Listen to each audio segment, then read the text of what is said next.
안녕하십니까. 저는 오늘 여러분들께 이제 여러 가지 진로에 대해서 그 중에서도 제가 하고 있는 운동인 종합격투기라는 종목에 대해서 여러분들에게 알려드리려고 지금 이 자리에 앞에 섰습니다. 여러분들과 직접 만나 뵙고 얘기를 나눴으면 더 좋았을 건데 참 그런 점이 조금 아쉬운 것 같아요. 자, 그러면 지금부터 한번 시작을 해보도록 하겠습니다. 자, 여기에 About MMA라고 적어져 있습니다. 사실은 저희 이제 종합격투기라는 스포츠를 영문으로 지칭하는 말이 MMA인데요. 근데 사람들이 대부분이 MMA라는 거를 그냥 이렇게 말로만 하지 실제로 어떤 뜻인지는 잘 모르고 계시는 분들이 많더라고요. 이 MMA는 믹스드 마셜 아츠, 그러니까 무술들, 종합격투기를 영어로 그대로 풀이한 겁니다. 여러 가지 무술들이 섞어져 있는 형태의 종목이라고 생각하시면 되고요. 자, 그러면은 한번 이 운동에 대해서 한번 알아보도록 하겠습니다. 자, 일단은 슬라이드 하나를 넘기게 되면은 이제 이거는 강사님 제 소개고요. 이제 저는 조선대학교 체육대학을 나와서 현재 여러 가지 종합격투기 대회나 주짓수 대회 그리고 격투기 대회에서 활발하게 활동하고 있습니다. 자, 그 전에 종합격투기가 어떻게 시합이 되고 이런 거를 아시는 분들도 있으시겠지만 모르시는 분들도 분명히 계실 거예요. 그렇기 때문에 한번 이것이 좀 부끄럽긴 합니다. 이제 제가 시합했던 영상인데 이 영상을 한번 간단히 시청하고 다음 슬라이드로 넘어가서 우리 수업을 마저 진행해 보도록 하겠습니다. 대한민국의 이두리 선수 그리고 일본의 카와마루의 경기가 준비가 되어 있습니다. 미들급 슈퍼파이트. 자, 이번엔 좀 한일 매치 혹한 승리를 바라고 있습니다.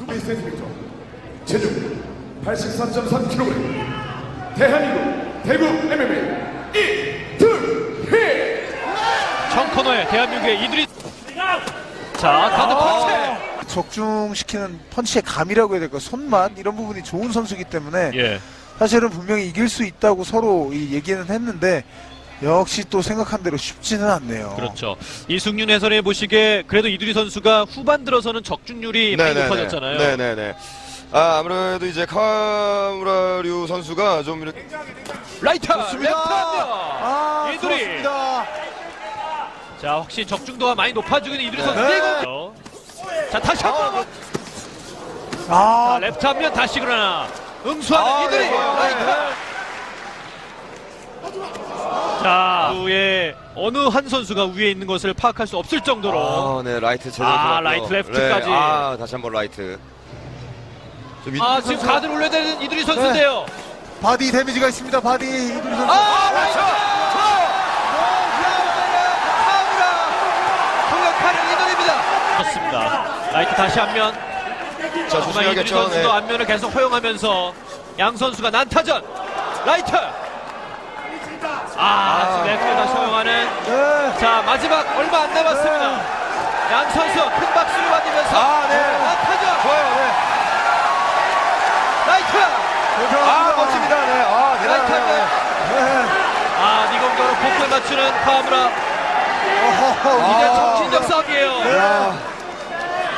정말 정신적 싸움이네요. 네. 카와무라도 지금 힘이 없습니다. 이두리. 두 선수 또 하나의 명경기를 만들어내네요. 네. 모든 힘을 다해서 펼치는 경기예요. 이제 남은 시간은 딱 30초 남았습니다. 10대 27 이두리 선수가 또다시 앞서면서 심판 전원을 치러 이두리 선수가 한정승을 거뒀습니다. 오랜만에 보는 건데도 여전히 다시 봐도 좀 많이 힘들어하는 게 보입니다. 이제 우리가 이제 간단하게 앞에 이런 영상이나 이런 걸 봤는데 이제 본격적으로 설명을 드릴게요. 자, 여기에 MMA가 무엇인지 아까 제가 말씀드린 거대로 써져 있죠. 믹스드 마셜 아츠. 자, 이제 이게 사람들이 많은 분들이 착각을 하는데 흔히 이종격투기 이렇게 말을 하잖아요. 사실 이종격투기는 잘못된 말입니다. 이종격투기는 말 그대로 어떤 복싱 또는 레슬링 이렇게 다른 종류의 격투기끼리 싸워가지고 어떤 무술이 더 강하냐를 겨뤘던 무술이 이제 이종격투기고요. 이제 종합격투기는 그 시대를 지나서 이제는 모든 운동들을 다 섞어서 본인들이 하겠죠. 이제 그 운동들이 본인들이 다 체득이 된 상태에서 말 그대로 저 상대와 나 자신 중 누가 더 강한지 기량을 겨뤄보는 스포츠라고 할 수 있기 때문에 이제 이종 격투기라는 말은 이 강의를 한번 들으셨던 분들은 이제 사용하지 않고 종합격투기라는 말을 사용하시면 될 것 같습니다. 자, 그러면은 종합격투기는 크게 여러 가지 테마로 나뉘어지는데요. 그냥 우리가 여러분들이 많이 들어보셨을 거예요. 뭐 복싱, 킥복싱, 주짓수, 레슬링, 유도, 자, 이런 종목들을 우리가 다 뭐라고 말을 하죠? 네, 투기 종목이라고 말을 합니다. 자, 투기 종목이라고 말을 하는데 사실 저희는 이 투기 종목을 모두 다 합쳐놓은 케이스의 무술이라고 보시면 돼요. 그러니까 정확히 말하면 종합격투기는 무술이라기보다는 어떠한 형태이기 때문에 어떤 운동들이 주로 사용이 되는지 제가 이제 크게 세 가지 분류로만 준비를 했습니다. 이제 여러분들이 아마 아시는 것도 많이 나오실 거예요. 자, 그 중에 이제 대표적으로 요즘 워낙 각광받고 있는 스포츠죠. 호신술로도 각광받고 있는 무술인데, 자, 주짓수를 볼 수가 있습니다. 자, 주짓수 같은 경우는 이제 크게 타격 기술은 없습니다. 타격 기술을 배제한 채로 말 그대로 그라운드 상황에서 상대방을 뒤집고 내가 유리한 포지션을 차지해서 상대방에게 뭐 조르기, 꺾기 등의 관절 기술을 통해서 상대방에게 항복과 제압을 받아내는 스포츠라고 보시면 되겠습니다. 자, 그 다음에 킥복싱. 자, 여기서는 킥복싱이라고 써져 있지만 이거는 제가 크게 분류를 든 것 뿐이고요. 자, 킥복싱은 쉽게 다른 말로 하게 되면 우리가 타격기라고 정리를 할 수 있습니다. 여기에는 뭐 복싱이 들어갈 수도 있고요. 뭐 가라데, 쿵푸 뭐 이런 게 대체돼도 전혀 문제가 없습니다. 그 중에 이제 가장 선수들이 일반적으로 수련하는 종목인 이 킥복싱을 제가 넣은 것 뿐이고요. 뭐 무에타이로도 많이 알려져 있죠. 자, 주먹, 발, 팔꿈치, 무릎 등을 사용해서 상대방을 공격하는 뭐 태국 특유의 변형 권투를 말한다 이렇게 쓰여 있는데요. 이제 뭐 말 그대로 타격 계통의 한 기술이라고 보시면 됩니다. 이제 룰은 조금씩 다르지만 크게 아까 우리 뭐 했었죠? 방금 주짓수에서 상대방과 나의 그라운드 상황에서의 대처 능력, 그리고 스탠딩 상황, 서로 서 있는 상황에서의 타격 기술 공방. 자, 이 두 가지를 우리가 가장 베이스로 끌고 가게 돼 있습니다. 자, 그리고 또 하나 빠질 수 없는 게 있죠. 자, 레슬링. 아까도 제 시합을 잠깐 봤으면 나오겠지만 이 주짓수라는 운동은 그라운드, 쉽게 말하면 우리가 서 있는 상황에서 그라운드 상황으로 넘어간 뒤의 상황입니다. 그렇기 때문에 주짓수를 잘하는 상대방은 어떻게 했어요? 서 있는 상황에서는 상대방과 내가 할 수 있는 게 없기 때문에 상대방을 그라운드 싸움으로 몰고 가야 됩니다. 그렇기 때문에 그라운드로 데려가기 위해서는 상대방을 테이크다운, 넘어뜨리는 게 필수라고 볼 수 있겠죠. 그렇기 때문에 종합격투기라는 종목에서 이 레슬링이라는 분류는 정말 빼놓을 수 없는 가장 중요한 부분 중에 하나라고 볼 수 있습니다. 자, 이렇게 세 가지를 알아보게 되면은 이제 우리는 방금 이 세 가지를 왜 제가 설명을 드렸냐면은 적어도 우리 종합격투기 선수가 되기 위해서는 크게 저 세 가지 종목들을 보통은 수련들을 하고 우리가 프로시합에 나가게 됩니다. 프로시합뿐만 아니라 프로시합 이전에 열리는 아마추어 시합에서도 우리는 저 종목들을 모두 숙지한 다음에 이 종목들 간의 연계 등도 충분히 고려를 한 다음에 우리가 시합에 나갈 수 있게 됩니다. 자, 그러면 여기 지금 프로 선수들이 시합을 하고 있죠. 지금 UFC라는 단체에서 시합을 하고 있는 장면을 사진을 올린 건데, 자, 그럼 우리는 어떻게 프로 선수가 될 수 있을까요? 자, 여기에 대해서는 말이 참 많습니다. 사실은 이 종합격투기라는 거는 우리가 기존에 뭐 태권도, 복싱, 킥복싱 같은 이런 엘리트 스포츠랑은 별개로 약간 프로 스포츠, 그러니까 프로 스포츠란 뭐예요? 상업성이 있어야 되고 대중성이 있어야 되기 때문에 흥미 위주로 많은 경기들이 꾸려집니다. 그렇기 때문에 체계적으로 프로가 되는 방법도 있어요. 하지만 아까 말했듯이 뭐 레슬링에서 뛰어난 업적을 가진 선수, 주짓수에서 뛰어난 업적을 가진 선수, 그리고 뭐 복싱, 킥복싱 단일 분야에서 이렇게 우수한 성적을 거둔 선수들이 여러 종목을 수련하지 않고 바로 넘어오는 경우도 발생을 합니다. 자, 그렇게 있는 것뿐만이 아니라 지금 보면은 해외 및 국내에는 뭐 1FC, 로드FC, UFC, WG, AFC 등의 다양한 단체들이 있어요. 자, 그러면은 그렇게만 우리가 프로 선수가 될 수 있나요? 아니요. 자, 프로 선수가 될 수 있는 방법에는 이 단체들에서는 보통 아마추어 리그라는 거를 개최를 합니다. 말 그대로 우리가 축구를 뭐 유소년 리그부터 키우듯이 저희도 뭐 유소년 단체부터 시작해가지고 하부 리그에서 아마추어 시합에 선수들을 주기적으로 참가시키면서 거기서 우수한 성적과 기량을 갖춘 선수들을 발굴해서 프로 무대로 올리고 있습니다.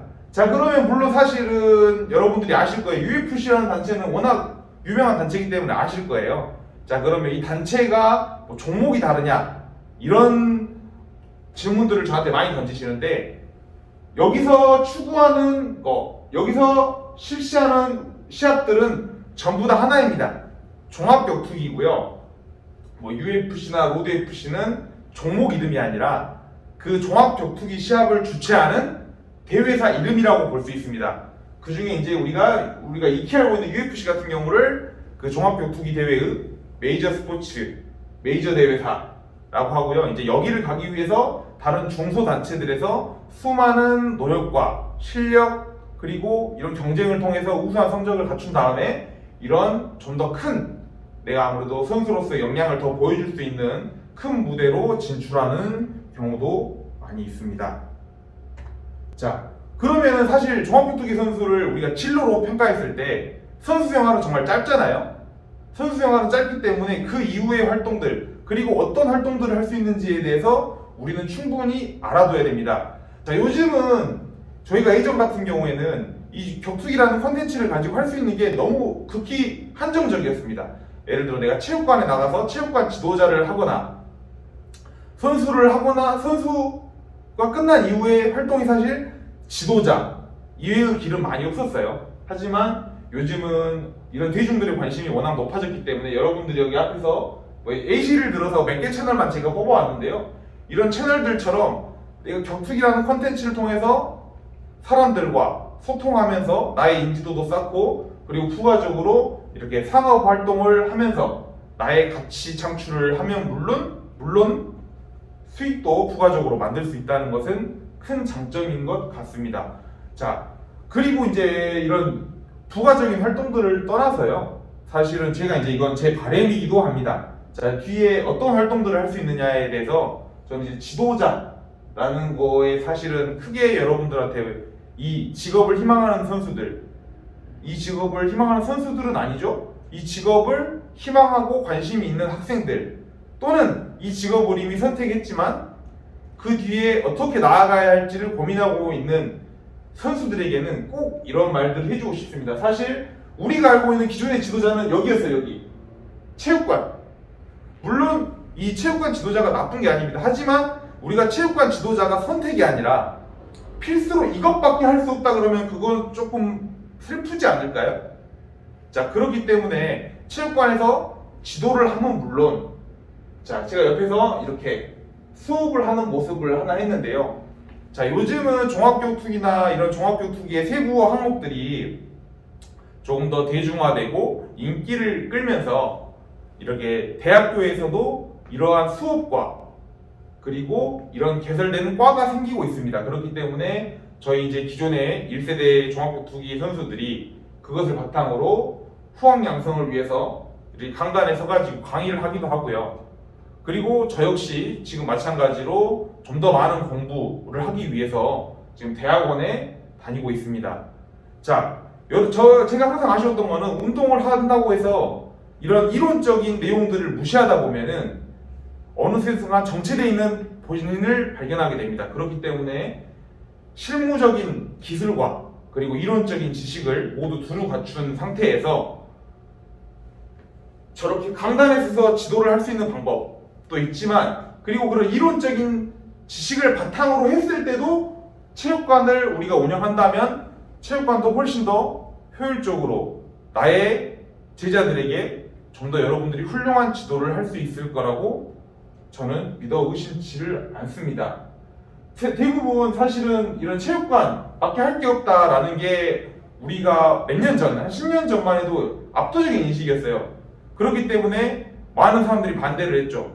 너 어떻게 하려고 그러냐. 또는 선수로서 성공을 하지 못하면 사실 체육관으로서의 성공도 어려웠습니다. 왜냐하면 인지도가 있지 않은 상황에서의 체육관은 사람들에게, 대중들에게 큰 호응을 얻지 못했거든요. 하지만 워낙 컨텐츠들이 좋아지고 우리가 쉽게 접할 수 있게 되면서 이제 이런 체육관들도 체계적이고 내용적 면에서 우월한 그런 내용들을 도입함으로써 이제 특정 어떤 선수나 유명 선수가 아니더라도 그분들이 하는 체육관에서도 충분한 성공을 거둘 수 있는 상황을 저는 이제 많이 보고 있습니다. 자, 그러면 이제 여러분들이 혹시라도 종합격투기 선수를 희망한다면, 자, 그 중에 가장 해야 될 것은 일단 뭘까요? 사실 간단합니다. 일단은 종합격투기라는 게 아직 학교 체육이나 엘리트 체육으로 들어오지 않았어요. 그렇기 때문에 여러분들은 제가 이전에 앞에 처음 시작했을 때 슬라이드에서 설명해 드렸던 뭐 주짓수, 복싱, 킥복싱, 뭐 레슬링 등의 이러한 운동들을 먼저 접함으로써 먼저 입문을 하셔가지고 이런 내용들을 하나씩 숙지해 나가면서 운동을 배우신다면 좋은 기회는 있을 거라고 저는 분명히 생각을 합니다. 이게 이제 사실은 여러분들이 아까 말하던 그 종합격투기 케이지, 옥타곤이라고 하죠. 8강링. 자, 이런 케이지에 서 있는 상황을 했는데요. 마땅한 사진이 없어가지고 사진을 찾느라 좀 고생을 좀 했습니다. 지금은 이렇게 다른 데가 조명이 비교적 밝은데요. 시합을 하게 되면은 케이지 한가운데만 우리는 조명을 받게 돼요. 그러면은 관중석에 있는 조명은 모두 꺼집니다. 그러면은 케이지 안에서는 바깥을 볼 수가 없어요. 내가 너무 눈부신데 그것 때문에 바깥을 볼 수가 없습니다. 자, 제가 왜 이걸 하냐면은 지금은 아무래도 어린 친구들, 고등학생 친구들이나 중학생 친구들이 이 영상을 보게 될 거라고 저는 생각을 하는데요. 그 분들에게 말해주고 싶어요. 지금 뭔가 답답하고 내가 어떻게 나아가야 될지를 모르고 막막하고 막 내 삶이 어두운 것 같고 막막하고 막 그런 생각이 자꾸 들 거예요. 자, 그러면은 그때 이 사진을 한번 떠올리시면 약간 힘이 날 수 있습니다. 여러분들이 주인공이기 때문에, 여러분들이 지금 저 링 위에 서 있는 주인공이기 때문에, 너무 밝게 빛나고 있기 때문에 지금 당장 근처가 어둡고 캄캄하게 보일 수 있는데 항상 여러분들이 주인공이라는 거 잊지 마시고 어떤 목표와 어떤 진로를 가지든지 열심히 최선을 다해서 한다면 분명히 큰 보답이 따라줄 거라고 생각합니다. 감사합니다.